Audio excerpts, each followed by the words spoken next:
Hey everyone, before we dive right into the action, I just wanted to let you know that all the opening theory used in this series can be found in my latest London system course, will be the first link in the description. Getting another white game, gonna be opening up with d4 and end up facing the fianchetto. How funny, I wasn't really expecting this below 1000, but I'll show you my underrated setup that I have in my chessable course, which is going for c3, and it's important that you don't rush with e3.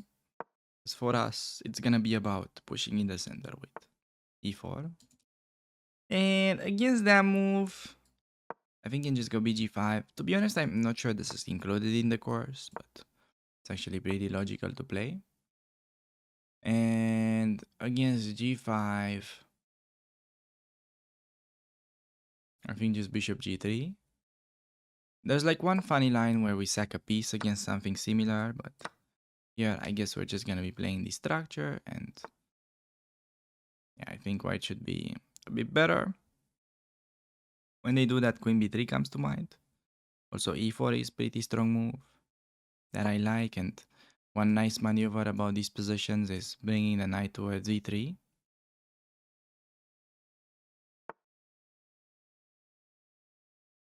So we see e5 by black. Usually we go d e5 and just knight c4, play like in an endgame. We don't have to, but maybe it can be instructive. Could also play bishop c4 and just be better. Also could do knight c4 and basically try to bore my opponent to death with the endgame. I have a feeling like queen b3 also pretty juicy here. Bishop to c4 next. So many tempting moves. Do you guys want to see the endgame? I'm curious. What do you guys want to see? Could definitely go for like the more double-edged approach, just playing bishop c4, keeping the queens on, but to be honest, I'm more of like an endgame person, and yeah, I think I'm just gonna go for the endgame. For a queen trade and preparing this maneuver. This is gonna have plenty of weak squares. Hitting bishop, expecting him to take. He's of bishop e6 with trade his light square bishop with bishop c4. So yeah, now this is actually pretty juicy for us. And rook to d8, endgame, endgame, endgame. Everyone just activated. The lurkers. So you guys want to see the endgame. Okay, that's actually good to know. You can think about that, but yeah, against rook d8, he wants to trade a pair of rooks. We could definitely afford that, but I'm wondering, is a knight e5 like pretty annoying move for my opponent? So like ideally, I would say the knight belongs onto the weak square. But knight e5 hitting c7 might also be interesting motive here. Because rook c8 looks like defending it in the first place, but bishop h3 is quite deadly. He has to move the rook then and we win the c7 pawn. And also same theme against rook d7. Was queen b3 objectively better than going for the endgame? I think potentially yes, but I don't think it was like huge difference. Maybe the best move there was like +1, and I think the endgame is like +0.5 at least. Maybe it could be even more, because the endgame just looks really juicy too. Now we actually just win material, so we don't really get to play an endgame because I'm winning stuff already, but hope this still remains a bit instructive. And now that the king is actually in the center, we don't need to castle, because in the endgame, king can be quite useful into the middle. So we don't need to castle. Now maybe he wants to close in the bishop, so could play to f5. That's okay, keeping an eye on this pawn. Could even double up, try to win the h-pawn. He could do knight e7, try to initiate a trade and go into that endgame. I think that's fairly good defensive idea for my opponent. I'm wondering whether we have some trickiness available. Maybe knight f4 could be funny move. Rook d1, rook d1. Knight f5. Okay, that's not winning. Damn. It's like I could trade.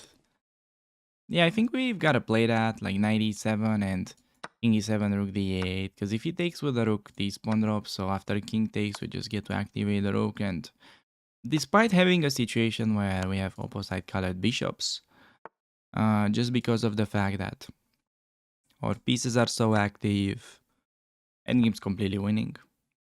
Now his king is actually looks to be in a mating net, but there's no easy way to mate, and bishop controls these squares, so we might very well just start pushing the pawn. Don't see an easy way for black to stop it. He's doing the right thing, trying some play on his own. Just do c5. I don't think we need to be afraid of that, but I think we should have paid a bit more attention to it. I actually should have gone like king f1 so that against h3 I have king g1, but I actually miscalculated. So now I think we have to sack the bishop, but that's okay because I think we still have plenty of pawns to win this. But that was a bit unnecessary. Also, I somehow had the feeling that I can go back and be okay, but so you guys, blunders happen pretty often too, also in my games. But can win this pawn. Position is still like objectively winning, I would say. Even though we're definitely making it a bit more interesting than it should have been, I think it's still quite an easy win. Just rook a7. Problem is that he doesn't have any counterplay. Like he's just gonna stay passive and we get to show the power of the pawns. We have like 4 pawns for the piece, plus the king that's ready to join the action.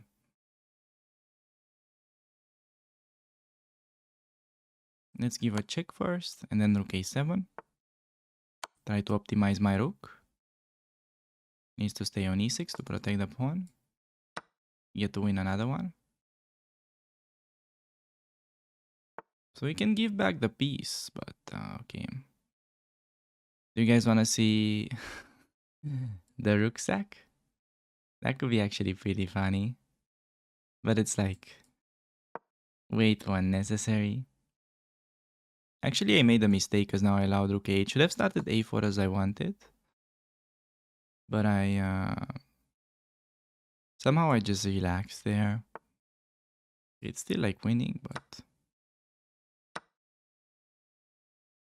just go f4. I have like 4 connected pass pawns, but I'm not gonna have so many connected passers like the way I'm playing. I'm just very careless. Still I can bring the rook and protect, but should definitely be a bit more careful here. b5, c6. The pawns should be slowly but surely win this. My opponent's actually playing insanely fast. Not sure if you guys actually noticed. Has a lot more time than what he started with. For this rating, it's quite impressive, I would say. But you also need to make some good moves. So he just gives back the piece, but that's like easily winning endgame. Just gonna use the f-pawn as well. We don't need the f-pawn. It's like already winning, but guess it's nice to have. And okay, I think I'll just force the issue now with rook d6. Just trade rooks and force the winning endgame. Okay, rook c7, b7 wins easily too. I'm just gonna do that. But okay, just to be instructive, you wanna always do these kind of things where you force your opponent in a situation where no matter what he does, he's gonna lose. Yeah. Okay. I mean, we can queen, but just to show you, we can also shoulder him. Make sure that his king is not gonna be in time. and usually just get a queen, get a checkmate. I'll actually do the rook one. Can we do the rook one? I actually figured out many of my students do not know how to checkmate with king and rook. So we need to make a waiting move. I'm not like an expert at mating this. This is just a matter of that I'm using without really studying it from books or anything. This is just how I learned to do it when I was young. So we'll move the rook as it's under attack. And now, okay, if we are trying to chase his king now, with king there, he's gonna run away. So here is like the key time when we need to make like a waiting move. So now no matter what he does, he's gonna have to get caught. And now, once again, basically we're gonna be playing this little cat and mouse game where he's gonna try to run away. And now, see, if we still chase him, he's gonna run away. So we make the waiting move, the opposite path of his king. And now there's no way for him to hide, and we just keep chasing him. He's gonna have to go to the corner, but we're gonna catch him there, and we're gonna deliver the checkmate, which is like pretty simple to do. If he tries to run away, that's gonna be mate, and okay, I think opponent just disconnected, and we're gonna get a win in the game. I mean, we're gonna get a win in a minute, but why disconnect? Come on. Okay. Actually, we got it faster and we managed to get this one in. So just to show what was about to happen, at this point he needs a Zugzwang, he has to go king there and get a rook checkmate. So that's basically the final position that you want to have. You want to have the kings standing in front of each other, and then you deliver the checkmate with the rook. So that would be a pretty easy way to deliver it, in my opinion. So yeah, guys, to check that moment with queen b3 and the endgame thing, I think maybe bishop c4 or queen b3 was better. You know, told you like queen b3 is +1 or bishop c4. Then knight c4 +0.5. Come on, guys, I mean, what have I told you? Hey, everybody. Thanks a lot for making it this far into the video. And if you're interested in checking out my London System course, will be the first link in description. So thanks again, and I'll see you around on the channel. Take care.